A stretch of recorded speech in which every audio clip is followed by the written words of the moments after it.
Good evening, everyone. I'm super excited to be here. I'm Karen Shorey. For those of you that don't know me, I actually lived in Pekin for about 7 years. In 2021, we made the very difficult decision to move from our home that we built and move back to our home state of Maine. So it was difficult on a lot of reasons because I had to leave a phenomenal chamber that I loved, a phenomenal community. I started my business in Pekin. And so I had to start all over in the state of Maine. So it's been a fun ride, but I'm super excited to share with you hopefully some really good insights today. And I'm very interactive. So if you want to like drop some things in the chat, Marcy's going to kind of monitor the chat for me.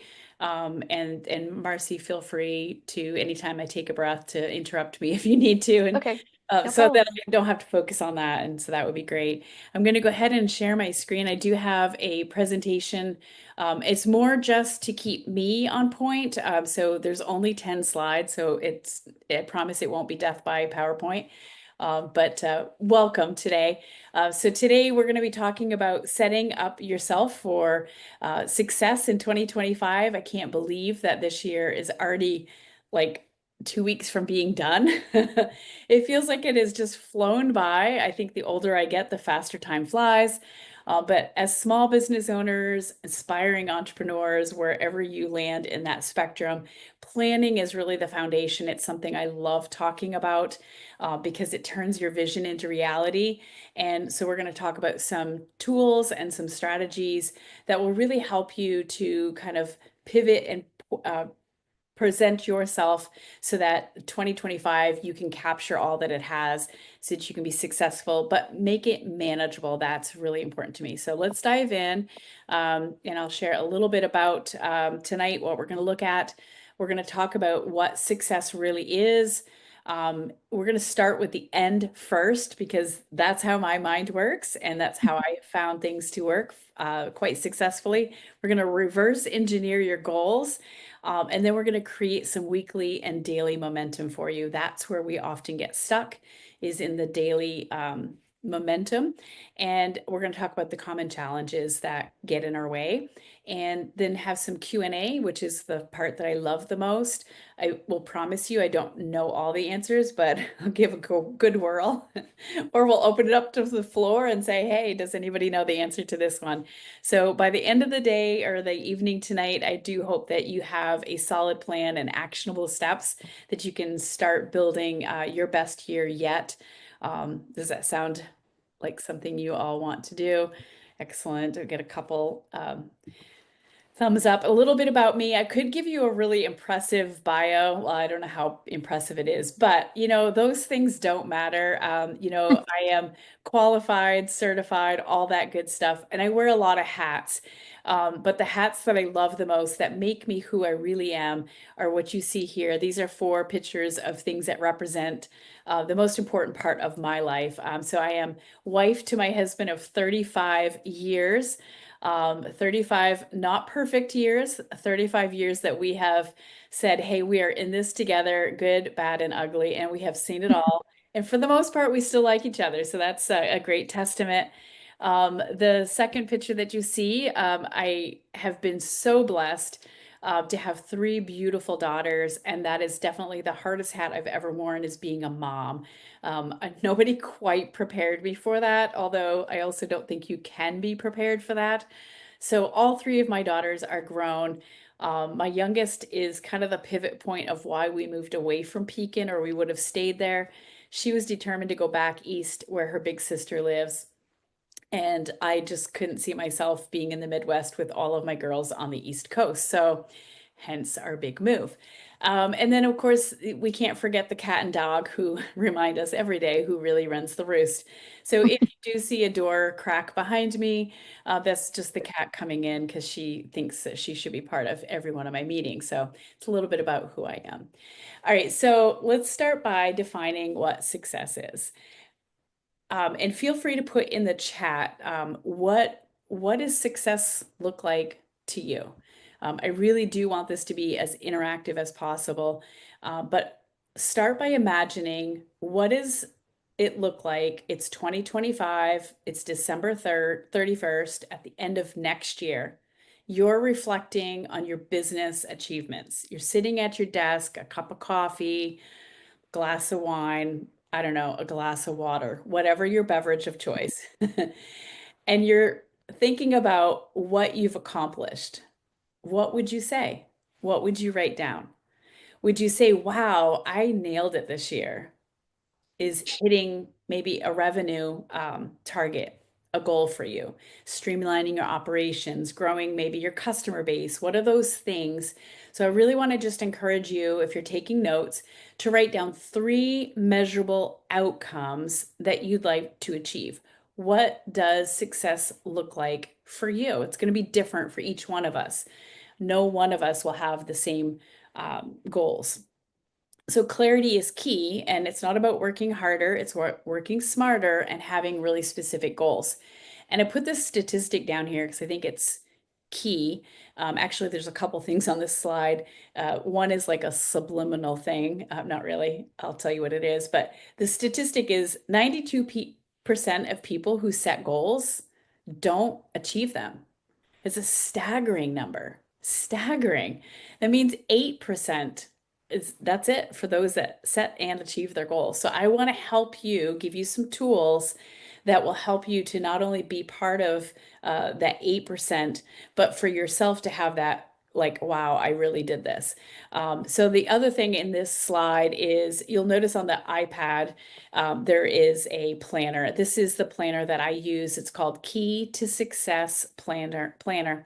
One of the best tools, and I'll mention tools a little bit later, but one of the best tools that's ever helped me stay on track, stay on target, and keep from chasing all the squirrels that happen in my life. So, has anybody said anything in the chat? Amy, you can, or Marcy, you can interrupt me. Okay, so if you are not comfortable putting anything in the chat, that's fine. But please write down 3 things that you would like to say at the end of next year that would be success for you. All right. The next thing I want to show you is I want you to take a moment, and maybe we can just do this right now, and just close your eyes and envision, what does your business look like? It's thriving. It's 2025. The year is just about over. What does it look like? What stands out to you? Is your team strong? Is it efficient? Do you have some loyal customers? Do you have some financial growth? What are some things that make a difference to you? Now, you'll notice on this slide that I have 6 areas. These are 6 areas that I focus on every year in my life. I do this monthly and I do this annually. I look at my financial and career. That's kind of the given. Most people look at that one area. Where do I want to be financially and with my career?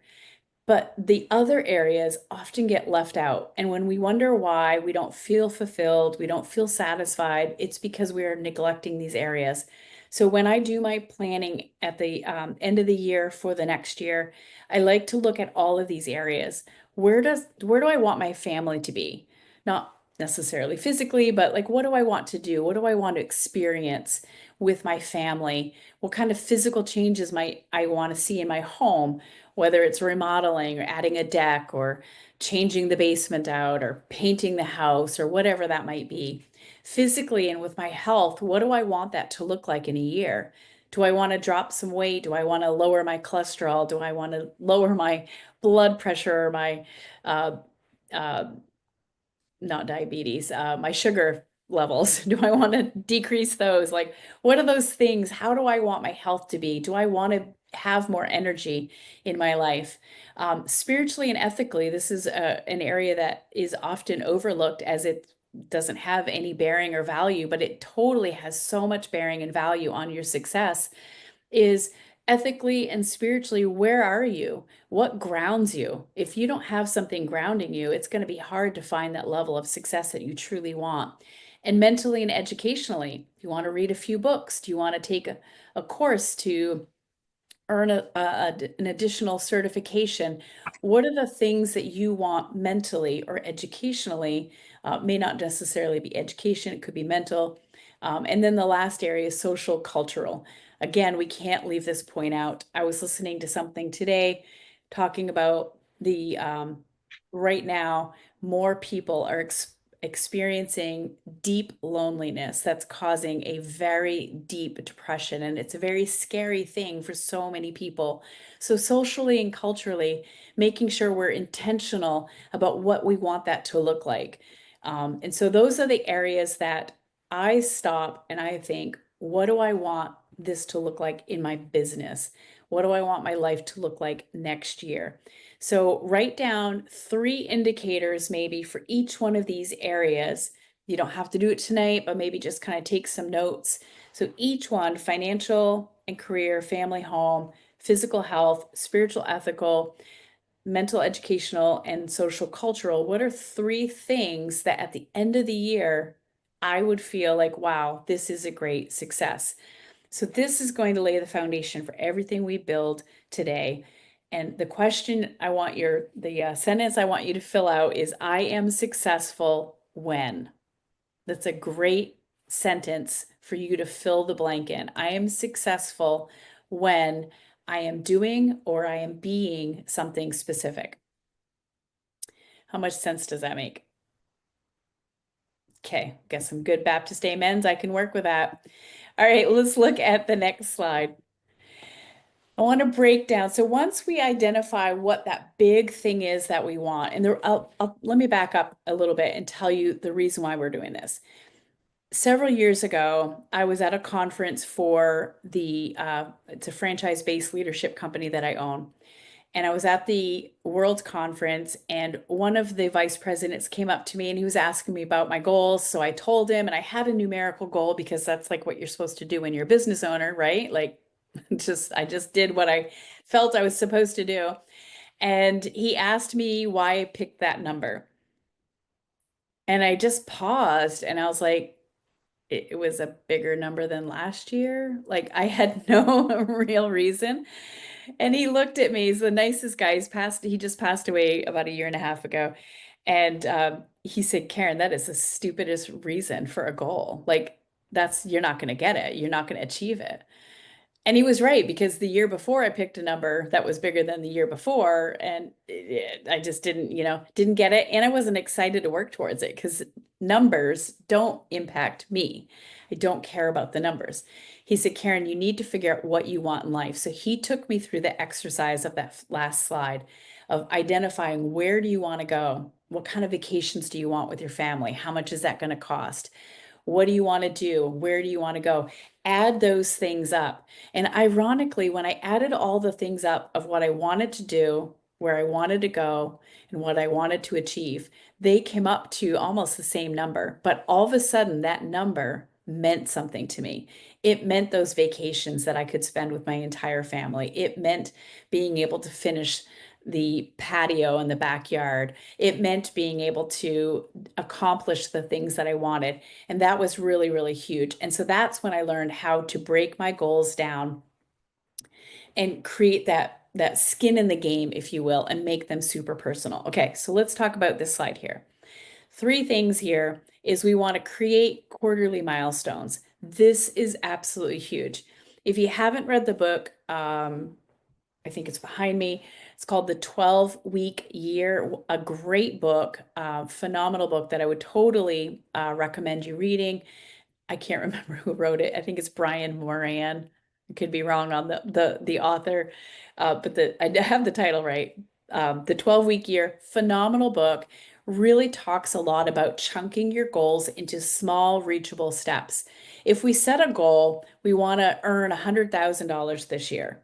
As a small business owner, that might seem like a lot. Maybe it's 200,000. That's nice. But by March, I'm not thinking about that number anymore. It's too far away. I forget about it. If I want to lose 20 pounds this year, I can guarantee you by February, I've forgotten about it. But if instead I break it down and say, hey, this quarter, I want to do this. I want to earn this much money. I want to lose this much weight. I want to read this many books. I can achieve it because my mind can wrap itself around a 90-day goal. It's seeable, it's doable. And so having these quarterly milestones are really, really huge, so that we take that big goal and say, okay, now what to get that big goal, That first quarter, what do I need to do? That second quarter, what do I need to do? So create those quarterly milestones. And then from there, I'm going to identify what are my monthly action steps. If I know that in 3 months I need to lose 12 pounds, well, guess what? My first month, I need to lose 4 pounds or I'm not going to reach it, right? I'm not going to do one of those juice diets on the last 5 days. But if I were to consistently every month for 3 months lose 4 pounds, I'm going to get to 12. Does that make sense? So we want to make those monthly goals. And when I have that monthly goal, I'm able to have a clarity and a focus on what I need to achieve that month. And then from there, you prioritize your weekly and your daily actions. It is so easy when I know what I need to achieve at this month to be able to plan my weeks and my days out so much more effectively. All right, so I think that's all I'm going to share on that. Let's go to the next slide. Quarterly milestones. We're going to give this another overview from a different perspective. If, for instance, did my slide just go off? Mm-mm. Okay. So if, for instance, my quarterly milestone, my goal was, the big goal was to increase my revenue by 10% by the end of the year. Okay, that's my big goal. So for me to do that, the first quarter, I need to reach 2.5%. Is everybody tracking with me so far? Okay, second quarter, I need to be at 5%. Third quarter, 7.5%. And then the fourth quarter, it's going to be an easy 10. So that first quarter, 2.5%, now I'm going to break that down. I need to build a strong operational base to get myself to that 10%. That second quarter, I'm going to expand my audience maybe to get some more sales. I don't know what you all do for business, what your organization or yeah, your business is, but try to pick some generic topics that would make sense to everybody. My third quarter milestone is I want to expand my offerings and streamline my operations. And then the fourth one is I'm going to solidify my gains and plan for sustainable growth. So I have this focus for each quarter, which makes my monthly planning so much easier. The next one is to create momentum. So, to stay on track, we have to learn how to translate all of this into our weekly, daily actions. And this is where I see so many people fall off the rails and they get distracted. There's so many things that can distract us as business owners. And it's very crucial that we have a clear planning process. And so setting weekly priorities that align with our goals is imperative. Every week, knowing exactly what will make my week successful. And then building some daily habits. So if you talk to anybody that's successful, they have 2 or 3 habits that they just do. It's almost like second nature to them that help them become successful. And then using tools to track your progress. I think my first year or two, I didn't have any tracking. I just worked really, really hard. And it wasn't until somebody asked me what my numbers were and I started looking and I was like, oh man, I did it. I actually I reached my goal, but I didn't have any tracking in place. So like that's not motivating, that's demotivating because you're like working hard like the gerbil on the wheel and you don't realize you've already, you've run the marathon, but the gerbil doesn't know it because he's still running on the wheel. So having tools to track your progress is huge. Again, you can use your planner, you can use apps. There's so many different ways that you can track. I don't know if, oh yeah, I covered it up. I have a vision board behind me where I track all of my goals as well. Behind me, you can't see it, but it's there. So creating momentum is all about having those little wins. And I'm just going to give you another plug for another book that I read. It's one of my favorite books that I've read this year, and it's The Gap and the Gain. I have it right here. This is by Dan Sullivan, and I would highly encourage everybody to read this book. It's super easy to read. It's not a heavy, heavy read, but it's really good. And it's focusing on what did I achieve versus what did I miss. So we often, it's kind of human nature. Again, if our goal was to, get 10% growth this quarter and we only did 8, we're going to feel like we failed. And this we're going to be frustrated and it's going to be like, "Oh man." But if instead we look and we're like, "Hey, wait a minute. This is my gain. I made 8%. And in that process, I learned this and I learned that." And we start listing what we learned. That's building that momentum for us. And so that's really, really huge. So, again, to stay on track, it's really crucial to translate your big goals into weekly, daily actions. And every week, set just 1 to 3 priorities that will move you closer to those milestones and break that down into a daily habit. That builds the momentum that we want. And the next one, and we're going to talk about some roadblocks here, is exactly that. It's tackling the roadblocks. There are things that come in our way all the time. One of the things that I do in my job, not only leadership development, but I also work I'm a certified professional coach. So I work with a lot of executives, helping them exactly do that, tackle the roadblocks. And so it could be something as simple as procrastination, feeling overwhelmed, all the distractions that we have, and mindset. And sometimes it's all four at the same time. I don't know how many can relate to me when you sit in front of your desk, you have this big looming project that you have to do, and you just can't even take that first step. And so you find all the other things that could easily distract you that are shinier, easier, make you feel like you're doing something and you're not making any progress. And it's time to stop and say, nope, I am not doing that anymore. So, really, the reason why we procrastinate is we don't know what that next step is. So, I encourage you to reach out. It sounds like, from what little I know about SmartStart Pekin, um, Marcy, that this might be a community that people can reach out to each other and say, "Hey, I'm kind of finding I got a roadblock. Can I talk some things through with you?" So finding someone that you can audibly talk to, that you can share all the things that are feeling really big, and finding what is that first step. If you can just take that first step, the second one will come natural. So procrastination happens when our goal is not clear. So again, I cannot stress how important it is that every day we have a very clear goal. The second one is overwhelm. Overwhelm happens when we're not prioritizing and we're not focusing on the right things. So if you're saying yes to everybody, you cannot say no to anybody. You're taking on things here and there, and you're on this committee and that committee, and this thing happens, and then your father calls, your mother calls, your brother calls, somebody wants this from you, and you're saying yes, you're going to feel really, really, really overwhelmed. So, again, when our goals are clear, we can say no a lot easier. It's easy to say no when I know what I have to do is so important that I can't be distracted. Um, Another book, this is not supposed to be a book uh, promoting workshop, but I love to read. Best book I ever read was called Never Split the Difference by Chris Voss, and it's a book on negotiations.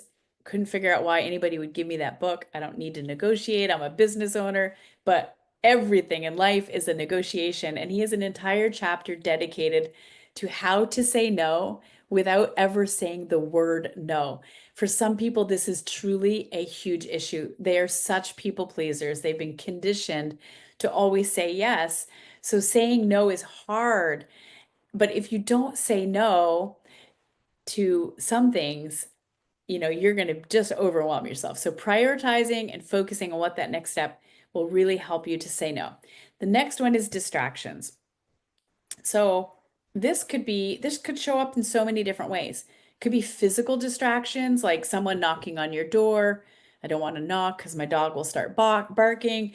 But it could be the knocking on the door. It could be your phone buzzing. So a simple thing that I do when I know that I need just full concentration and full focus, I turn my phone on to do not disturb. I don't know if you know you can do this, but you can have it muted for an hour for I've done it for the day because I've forgotten to to turn it off. That's nice. I got a lot accomplished that day. But learning how to mute all of the beeps, the dings, the buzzes, all the things in our lives. For those of you that wear Apple Watches, you are constantly being distracted. Every distraction takes away 20 minutes of focus time. Think about that. Every momentary distraction that might just take a simple second is going to take away from you 20 minutes. So learning how to set those boundaries. Another way or thing that distracts us could be your environment. So clean your office. If that's the problem that's distracting you, get too many piles of paper, you get too many books, too many things, clean your office. Maybe make that a habit of every night that you put everything away, put all your files away or whatever. Having that clean environment, that orderly environment will help you also to not be distracted. Not allowing yourself to be distracted, whether it's in your office. Sometimes I'll go to a coffee shop just so that I am not distracted by the things in my home office. Sometimes I'll go to the library and work just for a day or half a day so I can have that focused concentration time. So just being aware of what is creating a distraction for you and how can you remove or change that. And then the last one is mindset. And if you were on early, I was talking with Marcy and Amy at the very beginning about I had a shift a couple years ago, and I was listening to a podcast today that articulated exactly what that shift was. And the shift was not what do I want at the end of 2025, but who do I need to become at the end of 2025? For me to reach the goals that I've set, what has to change in me? And who do I have to become? So, your mindset, I cannot stress how important your mindset is. If you have a negative mindset, if you're prone to being negative, surround yourself with positive people. Listen to positive podcasts, read books, things that will challenge you in a positive way, making sure that you protect what's up here because what's up here will help you to achieve what you want. And so mindset is huge. And so creating awareness around what are the limiting beliefs that I have about myself, that's a huge one. I'm a huge believer of affirmations. So I have affirmations that I have written down on my planner. I have them, you can't see my wall, but I literally have an 8 by 10 paper in size 12 font with affirmations all the way down, right? And they're important for me to see every single day to remind myself to have an abundance mindset, not a scarcity mindset. And so when I make that mental shift and I catch myself saying negative things up in my mind, I try to catch them, be aware of them, not judge myself for them, but how do I shift that of no, I have abundance. I was created for great things. I can do hard things. I can do amazing things and protect that mindset. When I do that, I will see growth in me and I will see growth in my business. And I'm going to attract like a magnet all the things that I need to have in my life and resilience. Like we all could use a good, healthy dose of that. So, being aware of all of these things, our best plans can be derailed by challenges like what we have on the screen here. So take that T right off the can't and remind yourself that you can and create boundaries digitally and physically so that you stay focused on your goals. And that might be the fastest presentation I have ever had. But I do want before we wrap up, I have a challenge for you, and then I would love to have some questions. Um, I would like to give you all a challenge for those of you that are listening to this as a recording, or those of you that are here today live, is sometime between now and the end of this year, the next 2 weeks, find some quiet time and write yourself a letter. At the top of the letter, I want you to date it December 31st, 2025. And then I want you to tell yourself what this year looked like in every area of your life. And I want you to be specific. Then store it somewhere in your phone, or like take a picture of it and digitally store it in your phone or on your computer, and set yourself a reminder December 30th of next year to look at it and read it out loud. And I promise you, you will be amazed how many things you've actually accomplished and the changes that you've seen in yourself. It's amazing. I love that visualization exercise. I've done it now for many, many years, and it just truly is an amazing thing. So, thank you for joining me. I'd love to hear your questions or thoughts about what we covered, and maybe we could wrap up with everybody. It's a small group today, but what is your biggest takeaway? And we can celebrate the successes that you've made, and I'd love to encourage you in your journey as well for this next year. So with that, I think I'm going to stop my share and just open it up for questions. So, as we talked about before, I was talking about how between Christmas and New Year's every year, I sit down and make my goals, and kind of I had the plan to get there, but my method is probably not the best method. So, how do you, when you coach someone to sit down and make their goals and like year-end goals for the next year and map out the quarterly, do you have how much detail do you go into, and is there any specific tool you use for that? Oh, that's the great question. I don't use a specific tool, and I really just like encourage people to write it down somewhere. So whether it's digitally writing it down or on paper somewhere, I think the process of writing is huge because writing crystallizes your thoughts. It forces you to focus. But really, what the process for me is, what do you want to see at the end of the year? Like start somewhere and then just start being really specific and push yourself. Don't do what you know you can do. Try a Right, little bit harder. Try to push a little bit further. I think my first year, I remember thinking, well, if I could make $20,000, I'd really feel successful.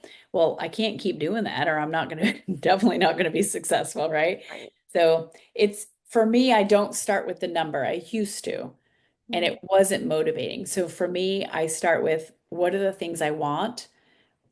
With it's usually start with my family. What do I want to do with my family?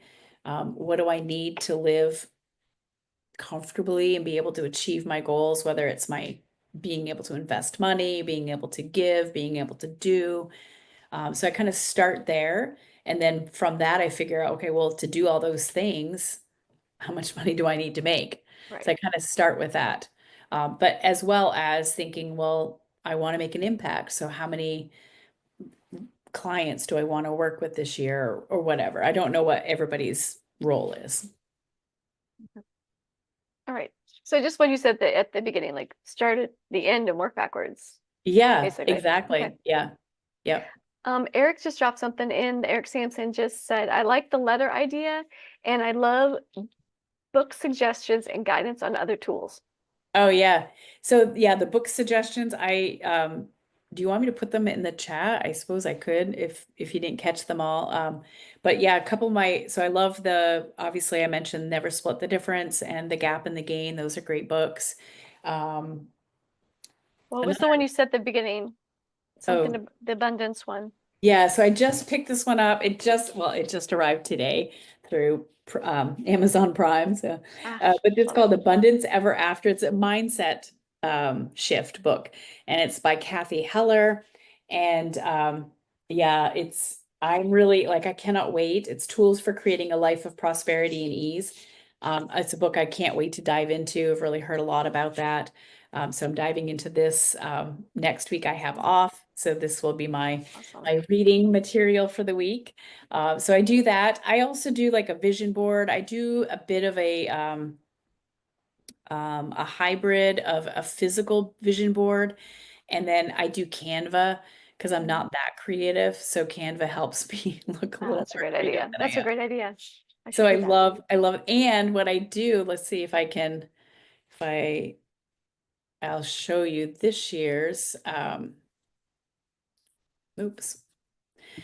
I was gonna say, I think I can still do that. Yeah. So I take my vision board and I put it, that's my screensaver. I love So it. it may not mean anything to you, but I know all of those things are, those 6 areas of my life are represented there. Some affirmations, just like all visual things for me. And so that's something that I like to do.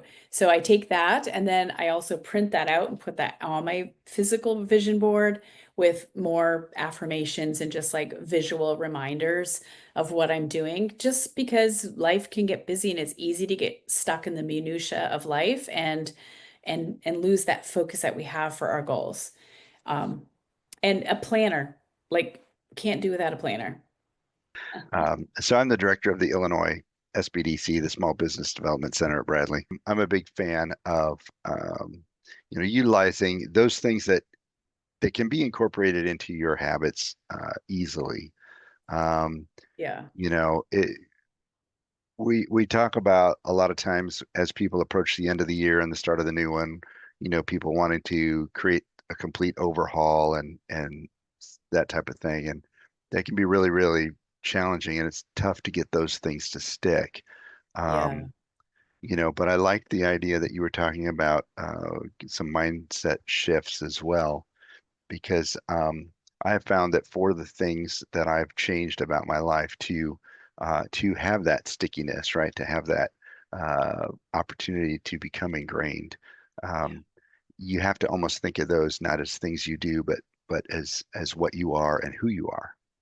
Yeah. Which goes to like, who do I need to become to achieve these goals? Like, and it could be, I need to be more confident. I need to be more creative. I need to be more, you know, my mind is going blank, but it's those Sure. things that we struggle with, and we all struggle with to some degree. And at one time or another, the imposter syndrome, like, who am I to be doing this? Like, Mhm. someone's gonna find out I don't know everything, right? So we struggle with that, but it's just about kind of owning the skin you're in and being confident that I don't have to know everything. I'm good at this. This is the skill that I have that I've refined and I've worked at, and you're right, making those big major changes. I have to laugh. Like I think I'd love to find out the statistic, but I remember talking to an owner of Gold's Gym several years ago, and he's like, in January, like their sales like skyrocket, and 80%, I think it is, if I remember right, I'd have to look it up, but 80% don't come back in February. Like it's Wow. just because the major changes aren't going to stick, they're not going to work. And so like habit stacking is huge. I love the book Atomic Habits. It's Right. another great book. Mhm. Yes. And The One Thing might be my all-time favorite Mm. leadership book, The One Thing. It's a great, I'm not so good at remembering the authors, but it is really about it's surrounding yourself with good people. It's changing who you are to become what you need to be to achieve the goals that you want. And I think that if you go from that approach, you're going to nail it. It's going to stick. It's going to last. It's sustainable. Yeah, it's exciting. So I hope it was good. I hope everybody had something, a good takeaway that you can incorporate into your planning in the next couple of weeks. And if I can be of service to any of you, just let me know. It was a privilege. Thank you so much for having me here today, Marcy.